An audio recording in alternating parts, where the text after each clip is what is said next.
დღეს ერთად შევისწავლოთ ღვთის სიტყვა ებრაელთა მე-9 თავი და გავიგოთ მამის მეორედ მოსვლის მნიშვნელობა დედამიწაზე. მოდით გადავხედოთ მე-9 თავის 27 მუხლს.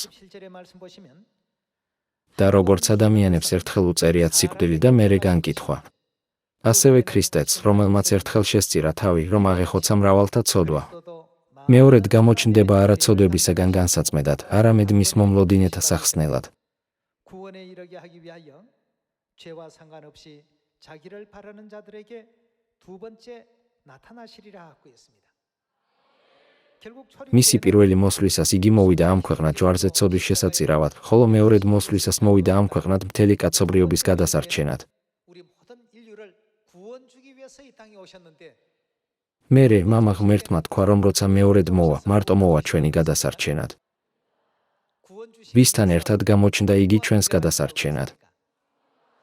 მამა ღმერთმა და დედა ღმერთმა, რომლებიც არიან სული და პატარძალი, თქვეს, მოვიდეთ. რადგან მხოლოდ ღმერთს შეუძლია მოგვცეს ხსნა. საბოლოო ჯამში ღმერთის მამისა და ღმერთის დედის ძიება არის ჩვენი გადარჩენის გზა. სხვა სიტყვებით რომ ვთქვათ, ეს არის ყველაზე მნიშვნელოვანი და არსებითია მალსახმობით სათამარადილ სასუფევლამდე მისასვლელად, რომელიც ჩვენ დავკარგეთ. ამიტომაც თქვა ღმერთმა, განაგრძეთ ღმერთის გაგებისკენ სწრაფვა. მან გვითხრა, რომ ყველა ღონე ვიხმაროთ ღმერთის გასაცნობად. მოდით გადავხედოთ ჰოსეას მე-6 თავს. ვნახოთ 3 მუხლი. შევიცნოთ ვესწრაფოთ უფლის ცოდნას. იგულისხმება ღმერთი. ვაღიაროთ ღმერთი. განთიადივით საიმედოა მისი ამოსვლა, ცვიმასავით მოგვივა ის ხარივით, მიწას რომ ვრწყავს.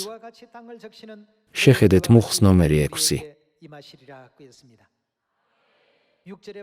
რადგან თქვენი სიკეთე მახარებს უფლის. რა სურს ღმერთს.